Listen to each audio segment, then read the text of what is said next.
T1 vs Gen.G, a tale as old as time, and once again going to a Game 3. A lot of picks taken away. We don't get many Game 3s in the LCK at the moment.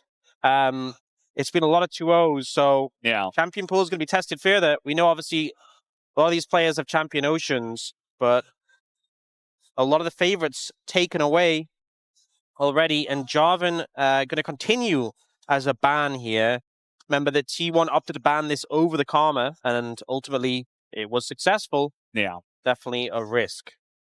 I think at this point, you just don't have a lot of good options into Jarvan except Corki for the AD carry position, and probably don't want to play that. I mean, Lucian as well, but he's just getting kind of perma-bans, especially in this series. So we had, Varus, Bard, Orianna, Vi, J4 were some of the other bans we had from Game 2. Maybe T1 look to leave something open so they can first pick it and try to get value out of it. But I think they should definitely put the pressure on Gen.G to ban more of the power picks. That being said, the fact we've already had Rumble and Karma, which are two of our kind of perma-bans almost, they do slip through occasionally, but it's like Rumble, Karma, Orianna in Varus, a lot of series, you just have to ban them constantly. With those gone, takes a lot of weight off Gen.G, which I think is a factor in them taking second pick here as well. And we'll see what they opt to take away here. They go for the Nocturne, a pick that Oner's been very successful on. And obviously the jungle pool's been thinned out here a good amount. There is still the Vi, which we know is pretty popular. Pantheon, another one that does well. But I feel like the risk with going like a Vi here is that they might just bring out the Neferi, which has been pretty good in general, but good into the Vi specifically. Cassiopeia comes out as a first pick for T1. This pick originally just there as a rise counter, but has been rising in priority thanks to the Deathfire touch, and kind of puts it down that Gen.G can't just pick Rise here, knowing that they're going into it. I think as first pick, you don't want to just pick a jungler that gets matched by another, quite good jungler. I was expecting Gen.G to go ahead and pick something like Inara Lulu. Oh, actually, Lulu's gone. So they're going to look for a different duo with the Corki Nami. Most likely, it is going to be the Corki to begin with. Something the Ruler definitely enjoyed for a lot of this year. But yeah, Cassio in terms of power level right now, very strong and a good first pick for T1. A lot of those pairings gone, as you said, a lot of the bot lane duos. We see so many of those strong duos, and with a lot of them gone, Corki Nami definitely rising up in the priority. We've seen more of it recently. They won't secure the Nami that now, though. They're going the Corki Pantheon. And there's one downside to this. Obviously, getting first choice in the jungle is great, but by leaving that Nami until third pick, it means you're kind of locked into it. You really don't want to pick Corki and not have the Nami in most situations. And that means T1 kind of have a lot of flexibility here. The Cassiopeia unlikely to be answered. And they could even pick top lane as well for Doran, knowing that if Gen.G pick, if they go with the Jayce, if Gen.G pick Yorick on 3, they sacrifice their bot lane so heavily. And Gen.G honestly haven't been doing that so much. Kiin tends to take a lot of the weight in draft. They don't put as much priority onto him, so they will pick up the Jayce there. I feel like with the Cassiopeia and the Jayce, you want setup with those picks. They have a lot of damage, and they will go for the Vi. I said the Vi, potentially risky if you early pick it, if the Fury comes out, but having seen the Pantheon already, Oner feels comfortable to pick it up here. And I imagine this is just going to be the Nami. They could go the Yorick if they want to have that. Yeah. Actually, it's banned. Never mind. I forgot it was taken away already. But they could go something like the Cassante, something that matches up into it. And they're looking to do that. So sacrificing the Nami here in order to get a matchup that Kiin likes. I think it makes a bit of sense considering, I was talking about the Yorick. The Yorick's already gone. The Sion's already gone. The Ornn's already gone. A lot of options into the Jayce have been taken away. And I guess they really want to make sure they have a good matchup. And now for bot lane as well, you can ban even more things for Gen.G. You can take away the Inara. There's Sivir available. Maybe even, honestly, the Ziggs could come through. They're going to go with the Kalista, though, first and foremost. Kalista Renata would be pretty good here into, like, the Pantheon Cassante. Yeah, just trying to target stuff that is left. The Nami ban, very obvious. Anyone could have guessed that one. Does leave you wondering what they might ban next, though. I feel like Cassio does well into pretty much anything, but if you want to ban something Chovy specific, Good look for that as the Ziggs. Yeah, there'll be a lot of poke with that, and the Vi has a setup to land the ult on top of it, especially when you have a tank top laner and you're liable to just have 2 carries. I feel like Ziggs Vi is a big threat, and Ziggs Jayce a lot of poke, so I think it makes sense to remove that. I feel like maybe a ban towards Chovy here. There's still picks like the Aurora available, which is really good on. They go for the Akali. I mean, the Akali is pretty good if you can get on top of the backline, but we've seen the Akali into Cassio just be miserable. Yeah. Even more so with the extra damage available in the runes. And I think it would make the composition of Gen.G very short range. Playing into a Cassiopeia would not be a fun time. So I don't think that the ban was necessarily needed. And it looks like Gen.G going to go for the Neeko here. So obviously with the Nami gone, have to go for something else. It does continue with that sort of threaten the backline line of thinking. If Neeko can get on top of the Jayce Cassiopeia, a lot of pressure there. Neeko definitely still a strong pick. And now, I mean, for T1, this is their chance to do something strange. We don't have a lot of good options left available for this bottom lane. I honestly like the Sivir here, to be honest. Mel. Go for the Mel, though. Mel, Camille. Mel, Camille. Okay. Camille. So they have the setup from the Camille. They have the Mel, who can obviously follow up on CC with a lot of burst. But you are going to get poked a good amount by this lane in opposition. Chovy considering the Taliyah as an option, a pick that did get buffed slightly, and we've seen a bit more prevalence. Taliyah Pantheon as Taliyah well. Pantheon, a really strong combo, yeah, and especially for the Vi. This is not fun to play into. I feel like Gen.G's composition is the more typical comp, even though a lot of these picks aren't at the forefront of the meta. You have a pretty robust front line, Corki in the back line, and it feels easier to play. T1's composition, a lot of squishier champs, the tankiest champs of bruisers, and there's a lot of threat just to get exploded, but a lot of potential to explode targets on the other side. A lot of DPS if you can hold people in place, and the Vi and the Camille are really reliable ways to do that. But some concerns about Taliyah roaming pressure, the range into melee matchup bot, the Cassante into Jayce. We've seen Kiin get solo kills in this matchup before. Definitely could be a problem.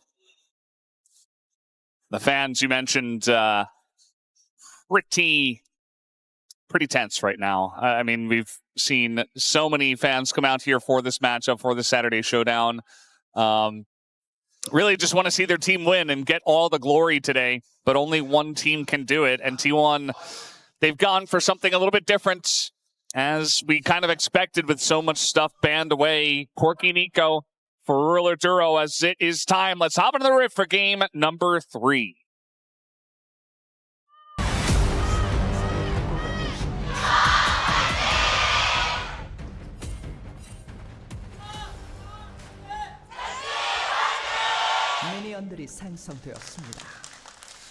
Here we go. And of course, for match 6-7, we get a game number 3. It's just meant to be. It's written in the stars. This ward is going to get cleared out. So last time Keria played Camille, he was pretty massive on it. Once again, has the Ignite, the Hail of Blades, a lot of early threat. And if you get the ball rolling, you can be a big problem for Gen.G. But there's a lot of poke on the other side that you have to kind of respect. Which is why we could just see Keria instantly all in at the first opportunity. Yeah. Level 1 Camille. You have hook shot. Yeah, you just hook shot into the enemy. And that's exactly what they're going to do. Yeah. It's going to hit them both. And take a little bit of damage after the fact. But this is definitely what you want to do. Get aggressive trades with your Camille. And that's the thing is, you know, at that point, Ruler doesn't have the Valkyrie. Duro doesn't even have 2 abilities to string together. Doesn't have the root into the queue. Those already used here by Faker. He's putting on the pressure on a Chovy. Oh, so much damage, especially with the Deathfire touch as well. You go for that long combo and then land your Q at the end to extend it. Duro, just pretend you're a minion. They won't hit you. He's a minion. They're like, oh. Yeah. Where'd he go? Oh, there he is. Why did it feel like the T1 bottom lane like roleplayed that? They're like, oh yeah, no, it's actually a minion. I guess we were wrong. Yeah, that was a successful deception check by Duro. Natural 20 comes out. Yeah, he shapeshifted right in front of them, but he, he just got a good roll, so that's the way it goes. Didn't look like anything to me. Yeah. Meanwhile, this is Kiin Sante getting to work here up against Doran in the 1v1. Really wants to force the flash, and eventually he will get it. So I often talk about Kiin not getting the most prio in Gen.G drafts, but they decided we want this third pick of Sante with a lot of the matchups into Jayce and a good gone. They sacrificed a Nami for it. It's paying off already. I mean, Kenya's going to go in there and just have to flash away. I guess he resets the blue, but he doesn't have a health bar, so... Yeah, they'd rather kill him than the blue. Yeah, the flash on in, as he will throw up a shield. It's going to help a little bit, but it's still going to be a kill. First blood given over to Peyz. Just like that, is Kenan a little bit over-aggressive to try to secure his blue. I mean, Keria playing the Camille will look for any opportunity to all-in the jungle. You know that. And Canyon just goes super aggressive, gets instantly focused down, doesn't get his shield up in time to block the damage, and Peyz is able to pick him off as a result. Good start for T1 here. And the fact that it's Peyz getting the kill feels pretty good, especially given how monstrous his game 2 was. Yeah, it feels weird to have him have that Caitlyn game, and then he's playing Mel now. Yeah, so Oner goes for like the short Q into the stun from Keria, and because of that, it doesn't give Canyon a chance to respond and get the shield up. If he blocks all that damage, it could have been a different situation with Duro there to back him up. But he just takes so much damage initially, has to flash out, gets chased down by the Mel, and look at the pressure being put on here. Look at the CS difference between the AD carries. They wanted to poke them out. Well, that's just going to be reflected as they're really desperately trying to make something of this. Instead, it is going to be Gen.G that write their own fate in the death node at this point, as Ruler 1v3 is going to flash, but no tower aggro taken just yet. They're just following him around. As Peyz does a little bit of damage, he's able to get out of there. Oner does have to flash, but it's still a winning play here for T1. Now 2-0-1 for Peyz Mel. Even with some mishaps on the back end, still ends up being a kill. You know, Keria had Ignite as well and Flash. Really just very dead in that situation. But it's T1 twisting the knife to such an extreme degree, not letting Ruler and Duro play the game. You know they wanted to get a couple of levels behind them, start poking them out. They've never been given a chance. Ruler has less than half of the CS of Peyz. He's down over an entire level. He's 1,200 gold down. It's less than 5 minutes. You know, the bot laners were so important in the previous game, and T1 are just not letting Gen.G's bot laner exist. Yeah, I mean, this is one of the ways that T1 bot lanes will punish you. Peyz has an Alternator, an Amp Tome, and a Dark Seal. Ruler has a tier. Maybe several tiers with how the lane's been going. They're going to land the root. It's not really going to help out all too much, as Keria still connects the hook shot, and that's heal gone. Ruler still doesn't have flash. The thing is, they don't kill them, but they don't need to. They just chunk them out, force them away. This lane is unplayable, and Gen.G going to look top lane. Yeah, a little bit of a mishap, but Doran doesn't have flash, and he's Jayce, so he's still dead. Not exactly the cleanest, but they get the job done.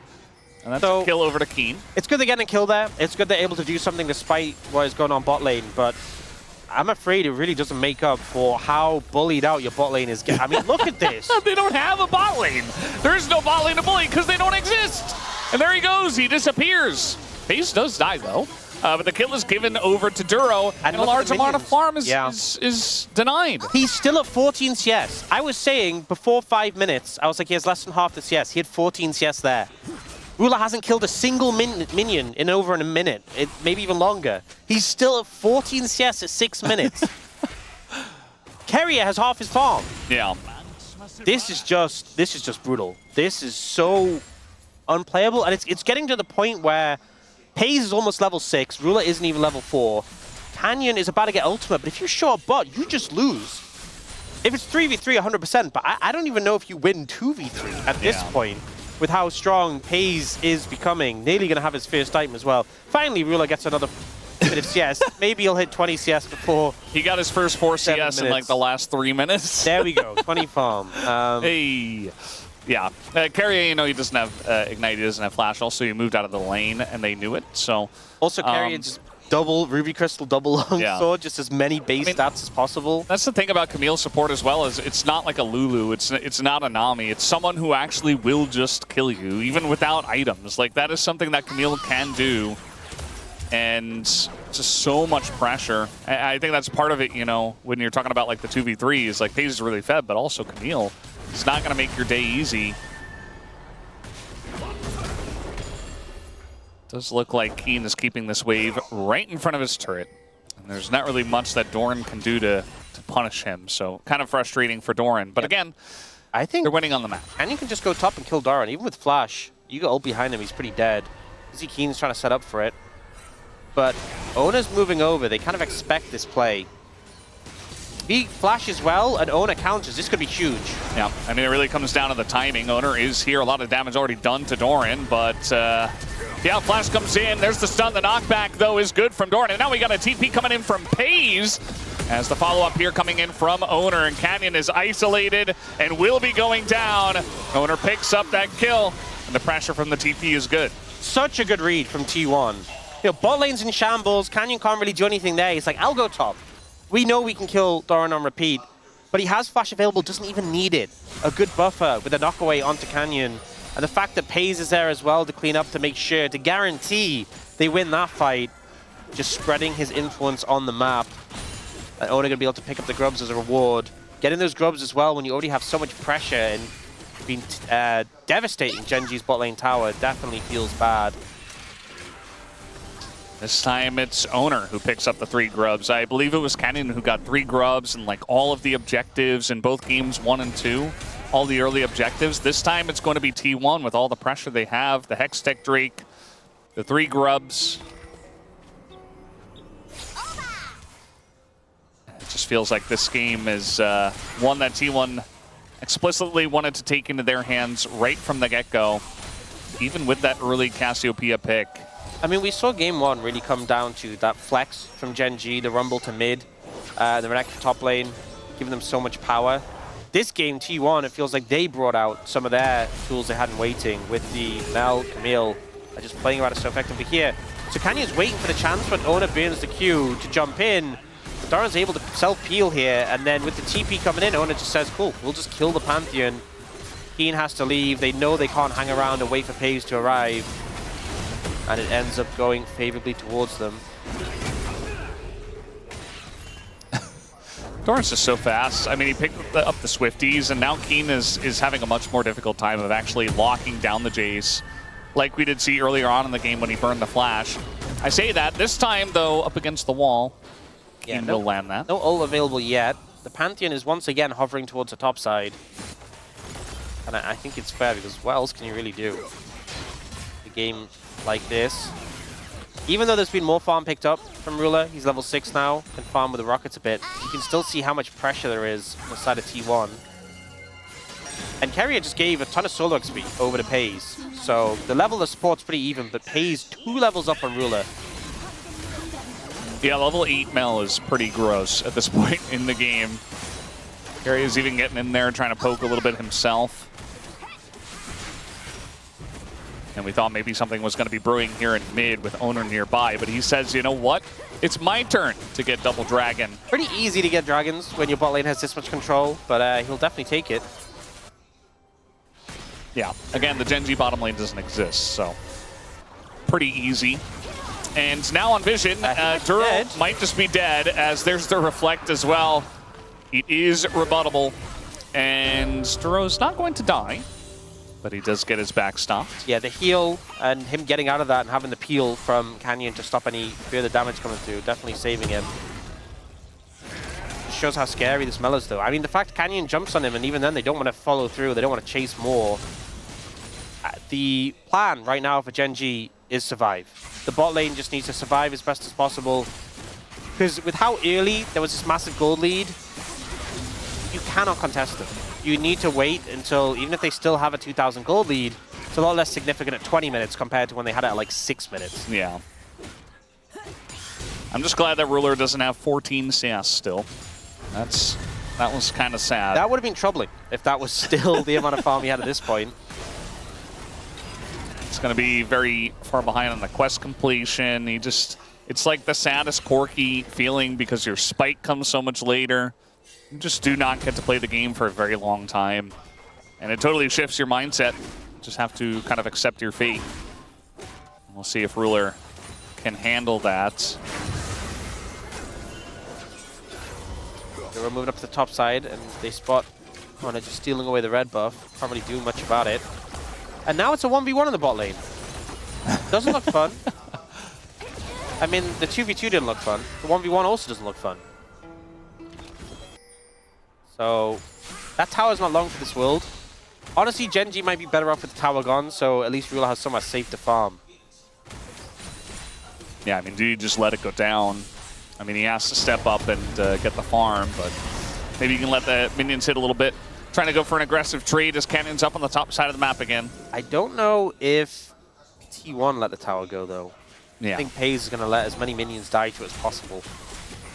He would have liked if Ruler was still on 14 farm. I think that was a good point of the game for them. Once again, Canyon trying to look for something top lane. But Doran playing pretty defensively here near his tower. And mid lane has been the most quiet, which I think Faker feels fantastic about. Obviously went for that early trade on a Chovy, put some pressure down, but it's generally just been a farm fest. And if you're going farm for farm as a Cassiopeia into a Taliyah, that feels really good. You know, because Canyon's trying to make an impact where he can. He's struggling because bot lane feels just very difficult to deal with. But the fact that it hasn't been Canyon and Chovy able to lean bot makes a world of difference. Yeah, just zero map pressure at all. You can see that Canyon is trying to hang around the bottom side just in case. Maybe just waiting for his Gromp to spawn. Because I mean, Peyz has shown many times that he's like, okay, I'm going to clear this wave and just back away because doesn't want to pressure that turret. And actually now Peyz is in the mid lane as they're looking for this play on the Chovy. Hextech Ultimatum comes down and eventually you just die. I mean, there's nobody there to save him. Duro also in this one as Oner takes him down. And even the flash burn from Duro doesn't help him at all. T1 just totally controlling everything in this game. Playing around the setup from this Vi Camille, the decisiveness these picks have, the lockdown, no way to escape from it and get away, and T1 just pulled 2 more kills out of there. I was saying that a 2k gold lead, you know, at 7 minutes feels a lot worse than a 2k gold lead at 20 minutes. I don't think there's looking to be a 2k gold lead at 20 minutes. 4,000 now for T1. They're not giving Gen.G any chance to breathe and recover and stall this game out. That's exactly what you got to do. I mean, if you just sit on your hands and let Corki hit spikes, you're actually in danger of throwing the game away as Keria once again sets it up here in mid. It's a great angle coming for the flank here. Flashes to commit the stun. And Chovy runs out of the route, but can't really do much of it. Can't even flash away because Peyz can just ult him. Speaking of setups here, yeah, they're just looking for Canyon, and even he is going to have to flash away. We do have a wall coming down. Ruler also able to get out. Oner forced to flash away himself as this TP comes in from Kiin Sante. Gonna get on top of Peyz, but there's really not much follow-up. I think for Gen.G, at least they don't die. That's kind of all they can be happy about at this point. Yeah, no ults from Oner and Keria make that a trickier one to start off, but Canyon, at this HP, going into the Herald pit, very risky. And we can see, Doran's looking... The Herald does damage. Look at Doran, he's trying to find poke from the top side. If he hits Canyon with a Shock Blast, he might just die. He might just die right here. Like, Canyon needs to be so careful as Shock Blast is going to hit him. And Canyon, yeah, he just dies. Gen.G desperate to try to set something up on this objective, and they will be punished heavily for it. T1 immediately call the bluff. As Keria is in that backline trying to take out Ruler. At least Chovy's able to peel for that, but he won't let them get away. Not for long as Doran knocks it down. And T1, they're looking for Chovy here as well. Chovy doesn't have flash. Used it to get that kill earlier as in goes Oner. He's got a shield. And he gets out. In and he gets out. Beautifully played there by Oner. The angle from Doran as well. You know, this game was so much around the bot lane, but Doran, this is such a heads-up play, moving around the top side. Canyon's so low already. This Shock Blast ends up just basically wiping him out. Follows up with the To the Skies, and Gen.G already so chunked out here. We see Kiin trying to go in, but against the fed Mel, not much you can do. Oh, they're going in again. Yeah, looking for a play here on a Canyon. Duro desperately trying to just peel, and he doesn't exist, as I've said many times in this game. And now still trying to fight her, Gen.G, trying to fight behind this Cassante, but in goes Keria again, sets it up, and they just keep baiting Gen.G into this fight. We got a TP in from Chovy. He's going to be going down here as well. It is a landslide victory so far for T1. They are absolutely crushing them. 17-3 at 17 minutes. T1 alone have a kill a minute at this point of the game. And with how close Game 2 was, an absolute slugfest that took everything from both teams to get to the end of it, it's T1 who say they have more in the tank. And Gen.G, it looks like they do not. They're just getting picked apart right now. The aggression from Oner and Keria, just permanently looking for these angles to engage. Doran comes in, and there's a feeble attempt to turn it around, but we don't even get to see the replays. They're still looking for more fights. It was Gen.G actually who started this one, but the reinforcements come in and they have to run away. Didn't you just keep aggressively positioning on objectives and saying, no, we can still fight this? No, you can't. It's a 10,000. 10,000 gold. That's pre-20 minutes. This, I think this might be the most one-sided game we've had in the LCK season so far. I can't remember. It's definitely up there, yeah. It's definitely up there, but it might even be the most with how early they're able to generate this lead. And considering how close Game 2 was, it's like whiplash almost. T1 not giving them any room to breathe. Yeah, I mean, Gen.G in Game 1 was very dominant, obviously. Some of that came down to the draft. It was a nice little swap-a-rooney. But then the Game 2 was so close, and then now it's kind of like all that pressure just immediately fell. This could be a solo kill. Yeah. Oh, it doesn't quite have ultimate available. Otherwise, genuinely, if he had ult, I think it could have been. Might have, yeah. There's a heal from Duro, I guess, on the ult, so maybe he would have been able to peel himself. But, I mean, Keria is so much stronger. He's 2,200 gold ahead of Duro, which normally, like, it supports. It's not a focal point, but it's feeling very relevant right now. Like, I feel like Keria is currently more for carry than Ruler is. Yeah. No, he is. I mean, Ruler still doesn't exist. He has a Triforce. He doesn't have a health bar, even against the Jayce. He's just sitting here getting poked out by Mel and Jayce who outrange him. He's just like, well, Peyz has so far behind. Peyz has 2 full items, a 10-stack Dark Seal, a Seeker's Arm Guard, and a Wisp building towards his 3rd items. It just, the disparity is humongous right now. And Soul is coming up in 3 minutes. Ocean Soul not the highest priority, but I feel like when you're already this far behind, any extra power you do not want to give over. But what are Gen.G supposed to do with this much of a deficit? I feel like if they even walk outside of mid-tower, they're getting engaged on. I mean, Keria and Oner have Flash, which, I mean, they don't need it. It hasn't stopped them before, but they will absolutely utilize it. Yeah, I mean, you can see Gen.G are really just trying to hug their jungle at this point, and it's a good idea because they haven't really done that for the majority of this game. And you're going to see this Baron started up on spawn. Gen.G will be forced to respond to this. They want Gen.G to respond. They are going to engage if you give them a window, and it's very hard to contest this without giving them a very open, I mean, a bay window even at that point. Yeah, I mean, it's going to be hard to deny Canyon entry, so... Okay, they back away. They don't find the angle. They back off. They'll just reset from it. Don't want to throw away a lead like this by over-forcing. It's been 3 minutes since we've had a kill, which is a long time with how this game has been going. But T1 feel confident in the lead and are now setting up for this Dragon, for this Soul in a minute and a half. Everyone's summoners kind of coming up because we've had this little bit of a lull in combat. But I feel like it's kind of hard for the summoners to be relevant against Camille, Vi. Like, you can flash as they're engaging on you, but once you're trapped, that's kind of it.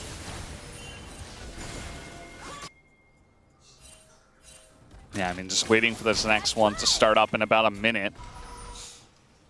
See that Doran just pushing top. Still a 10,000 gold lead. Are they giving it up? They don't really seem to be moving too much in the area. I guess maybe they're just so worried about the lack of vision and the engage threat.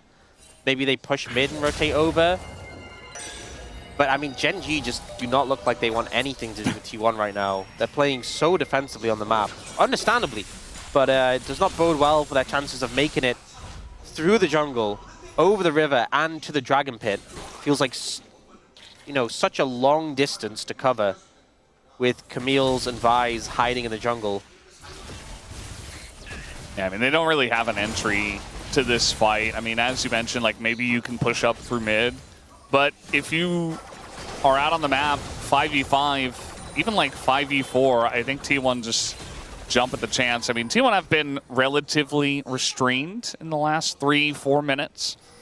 They haven't gone too deep on anything. I think that's what Gen.G are hoping they do. Oner's got a nice angle here on the right side. Doran just keeps hitting Shock Blast onto Ruler, and it's definitely not helping Gen.G. All right, gonna force the flash out of Doran. That is something, I suppose. Okay, T1 focusing their attentions around mid, and that's given a window in Gen.G. And they're just going to try to flash in and burst down one target. They do take out Peyz, actually. Ruler getting pretty low, but he will survive for now. Keria, though, going to make quick work of him. And eventually it's only Chovy as the carry who's left over. And Gen.G, I think they sent it about as well as they possibly could have. But at the end of the day, T1 will continue with the dominance, and they will pick up this Ocean Soul. Even with this Giga-fed 7 kills Mel getting one shot at the start of the fight, it just does not matter. They throw everything they can at Peyz, and it's a good engage. The flash done, the follow-up is there to make sure that the Mel dies. But we see Oner go in, baits Duro's ult, and turns on a Ruler. Ruler deleted by that Camille Vi combo, and then there just isn't the follow-up damage for the rest of the fight. Duro flashing away here, the Faker lands the poisons and just walks away. Well, I guess slithers away. Yeah. Ocean Soul now completed for T1. And it's back to a 10,000 gold lead. Just feels like this is how T1 win some of their games. You know, we have games like game number 2 where they're behind, but they see an angle and they're able to play it out in the long game. But sometimes they just make this draft really work for them. They bring out something that maybe Gen.G are not expecting, and they're able to play it so well to a level that a lot of other teams are not. That just allows them to take over games. I mean, the bot lane is so important in this meta, and if you're just able to pull out Mel Camille, like, that's unbannable. They banned Callista Ziggs. That makes a lot more sense. Now, Keria is going to just die, and now they're looking for Faker. I mean, this is swiftly becoming something. Faker getting pretty low as now Duro is zoning away Peyz. That's all he can hope for, and immediately down goes Oner. And all of a sudden, I mean, that's a big Mel ultimate, though. A lot of damage still coming out from Peyz, who is able to dodge the Cassante. T1 still fighting this one. As now Peyz is going to mean the ace, and Gen.G are right back in the game. Just when it feels the game is done. A 10,000 gold lead, Dragon Soul as well. We see Gen.G find the miracle fight to turn it around. An ace for just their support. Keria ends up overstepping here. And this is an example where T1 could have just let him go. He's one shot basically, but they commit to the play. Kiin with this flash here to get on top of Faker. Essentially removing 2 members of T1 before the fight's really started. And Peyz is trying to get damage down, but he's being chased away by Chovy, by Duro. He commits the ult to kill Duro, but then doesn't have it for the rest of the fight. And look how low these health bars get. Not quite having the damage available, and Ruler's just free hitting this whole fight. Able to clean up the enemy bot laner at the end. That 10,000 gold lead is down to 4,000.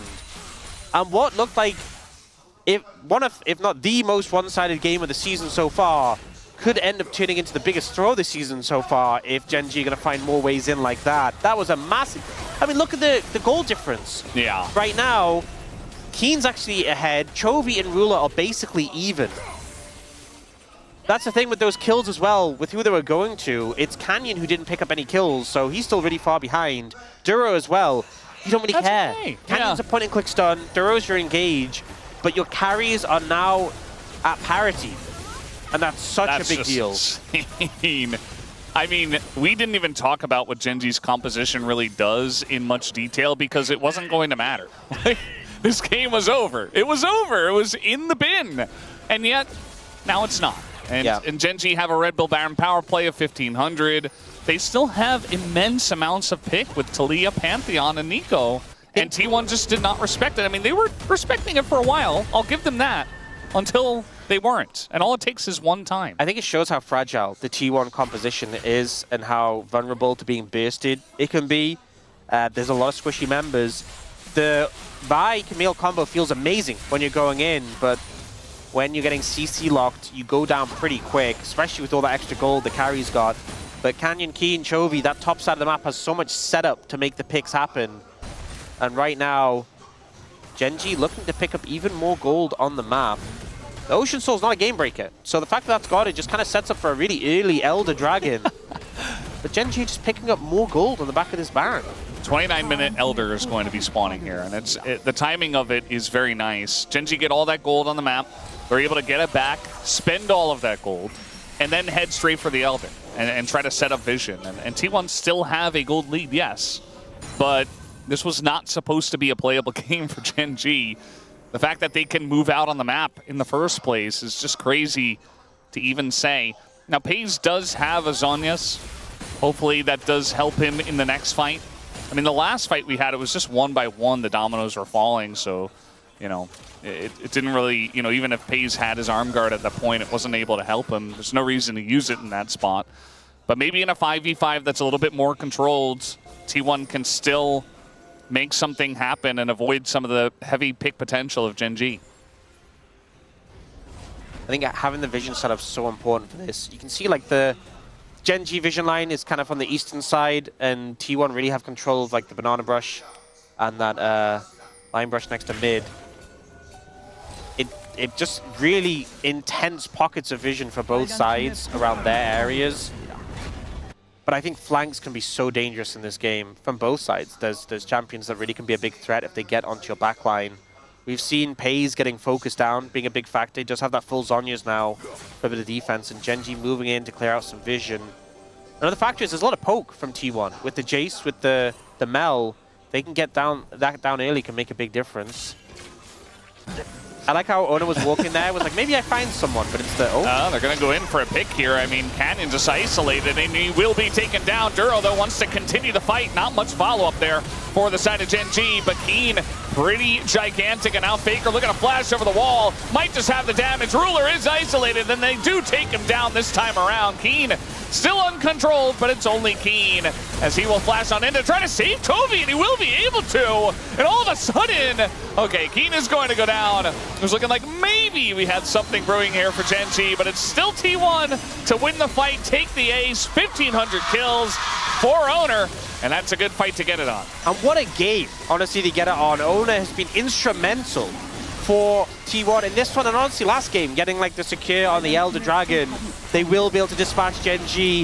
I feel like things are pretty positive. Just the fact they took out the jungler immediately means that Elder's such a real threat. This is why Gen.G felt forced to fight this a man down, because without their jungler, they have no chance of a steal. Peyz flashing away from the ult here keeps him safe for the time being. But Kiin gets an insane amount of value here. Jumps onto the enemy Mel and just one-shots Peyz. In the meantime, though, Fake is running Rampage in Gen.G's backline, and that's ultimately the problem. Kiin did everything he could, but didn't really have a team to back him up with the decimation that Faker, Oner, and Keria put down.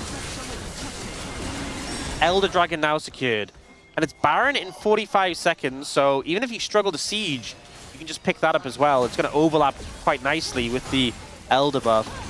But for the time being, you're going to push up pretty aggressively.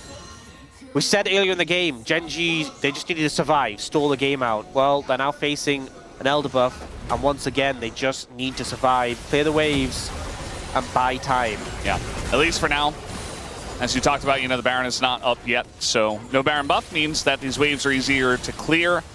Taliyah pretty decent at doing so. Corki a little bit less so, but still doesn't look like T1 have enough pressure. Interestingly, they moved towards the boss side jungle, clearing up those camps, and they're going to be a little late on the Baron spawn, which, you know, it doesn't sound like a big deal because they're not going to be contested.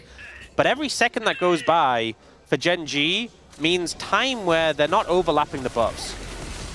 And that's a good thing, because Baron and Elder together means you can't clear the waves and you can't fight them. Yeah.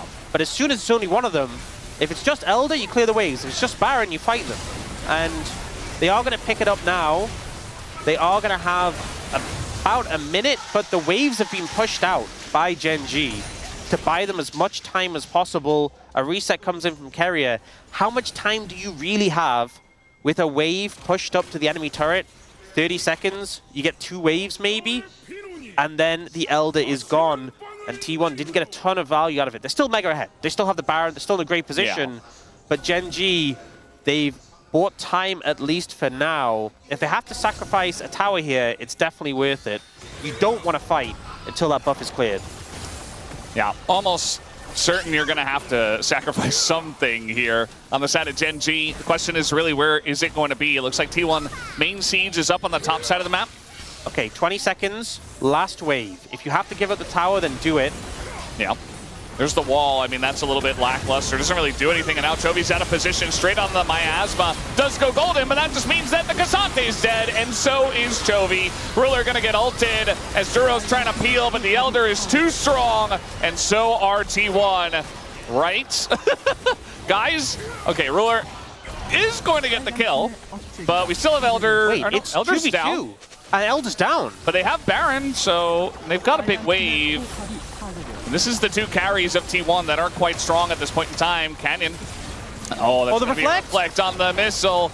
Not able to get the root here on a Ruler, but I think eventually in the extended fight, no, he's going to miss the poison. If he gets some health back, Duro's up in 10. It might be an open Nexus, but they might be able to defend the base. This is so silly. How are T1 not able to end this game here? Miasma comes in. Canyon maybe a little bit too far forward, but he is able to frontline. Peyz, though, gets on in there and shuts it down and says, no, the game is over, guys. Enough. I've had enough of this, says Peyz. I will win the game for my team. And not the first time either. T1, they take Saturday Showdown in a 2-1 victory against Gen.G. A massive victory for T1. A crushing game 3, and even though Gen.G fought hard to make it competitive, fought back from a massive deficit,